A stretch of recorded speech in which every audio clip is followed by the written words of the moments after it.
ফ্রিজে দেখলাম এই দুটো মাছ পড়ে আছে, তাই ভাবলাম আজকের মাছের পকোড়া বানানো যাক। তাই এই দুটো মাছকে ভালো করে হালকা ভেজে নিলাম, তারপর এর থেকে কাঁটাগুলোকে আলাদা করে বেছে নিলাম। এরপর একটা বড় পাত্র নিলাম, তার মধ্যে বেছে রাখা মাছ, আলু সেদ্ধ, পেঁয়াজ কুচি, ধনেপাতা কুচি, কাঁচা লঙ্কা কুচি, লঙ্কা গুঁড়ো, হলুদ গুঁড়ো, জিরের গুঁড়ো, ধনে গুঁড়ো, বেসন, আর দিয়েছি সাথে আদা রসুনের পেস্ট, আর সাথে দিয়েছি পরিমাণে স্বাদের লবণ। এরপর অল্প অল্প জল দিয়ে ভালো করে মেখে নিলাম। তারপর হাতের মধ্যে অল্প অল্প করে নিয়ে চ্যাপ্টা আকারে শেপ দিয়ে দেব। তোমরা এখানে গোল লম্বা যেরকম সাইজের পছন্দ সেরকম দিয়ে দিও। এই দেখো দুটো মাছ দিয়ে কতগুলো হয়ে গেছে। যাই হোক, তো চলো এবার ভেজে নেওয়া যাক।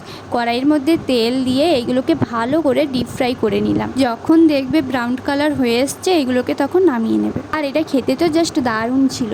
তো ফ্রেন্ডস, ভিডিওটা কেমন হয়েছে অবশ্যই কমেন্ট করে জানিও, আর ভালো লাগলে একটা লাইক করে দিও, অ্যান্ড সাবস্ক্রাইব করে দিও। তো চলো টাটা।